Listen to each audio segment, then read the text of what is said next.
doing their jobs courageously and unfailingly in the face of what's going on. Among them, a man named Jason Hargrove. He was 50 years old. He was a bus driver in Detroit. On March 21st, he was driving the city bus when a woman got on and coughed multiple times, not even trying to cover her mouth, according to him. In a Facebook Live post that went viral, Hargrove laid out his frustration that people are not being more cautious in the midst of this pandemic. Listen to what he said. Hey, look, listen, man, let me tell you something. This coronavirus is for real.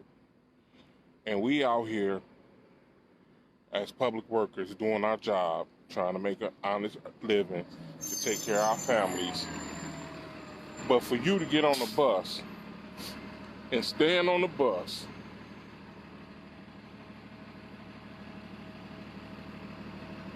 and cough several times without covering up your mouth, and you know that we in the middle of a pandemic, that lets me know that some folks don't care, utterly don't give a excuse my language, but that's how I feel right about now.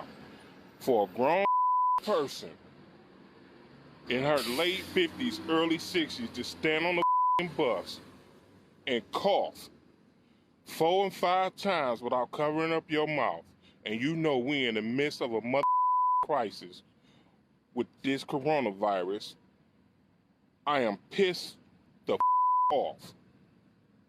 I ain't blaming nobody. I ain't blaming nobody but the woman that did that. I ain't putting the fault on nobody else. For us to get through this and get over this, man, y'all need to take this serious. It's folks dying from this. Listen, it's folks dying out here. Well, just 4 days later, after he made that video, Hargrove began to feel sick himself. He died Wednesday night. Detroit's mayor says his death did not have to happen. But if you haven't seen Jason Hargrove's post on social media and Facebook, everybody in Detroit and everybody in America should watch it because he was infected before we closed the front doors. And he tells the story of a passenger getting on the bus and coughing on him. And some of his language is graphic, but I don't know how you can watch it and not tear up. He knew his life was being put in jeopardy, even though he was going to work for the citizens of Detroit every day, by somebody who just didn't care, somebody who didn't take this seriously. And now he's gone. Glenn Tolbert is the head of the Detroit Bus Drivers Union, joins me now. Glenn, my condolences to you and to Mr. Hargrove's family. Do you know how exactly Jason Hargrove contracted the virus? I mean, is it known if it was from that person or before another passenger? At this time, I don't know that.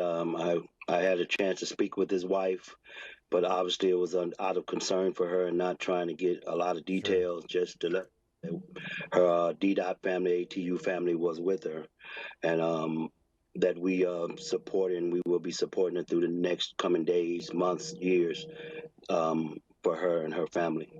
You know, we talk a lot about medical workers as being on the front lines, but, you know, bus drivers, delivery people, people who are, you know, working jobs still, that they interact with people every day, you know, custodial folks who are you know, helping keep things clean.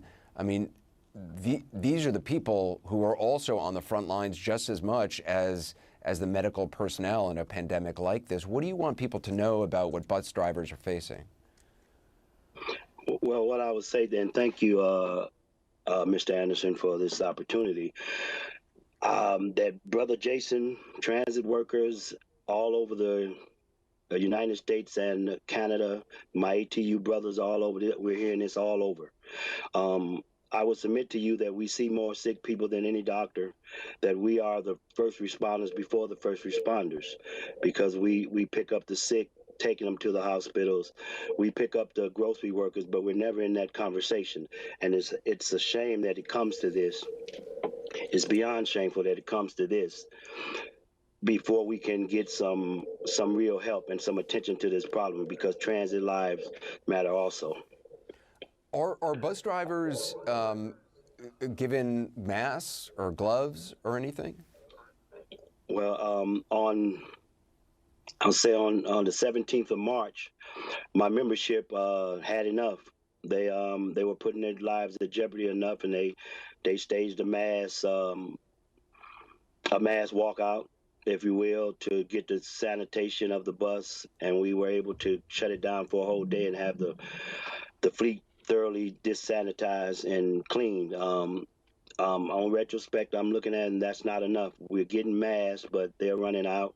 You know, we can't get them sometime, which is a shame. And my members are not going out there without masks. I mean, we need masks, we need gloves. They're giving us gloves. It did take the shutdown to get that, but we are doing some things now, which is shameful that the people that are, that are entrusted to protect our lives when we go to work every day, that it has to come to something for Brother Jason Hargrove to pass. And my other 7 ATU union members around the country and Canada to pass before we do something about this pandemic. Oh, Glenn Tolbert, I appreciate what you're doing, and we'll keep in touch. And I'm not going to make the same mistake of not recognizing all those folks who are really on the front lines of this. It's the front lines are now everywhere in a lot of places, and I appreciate all you're doing. Thank you very much.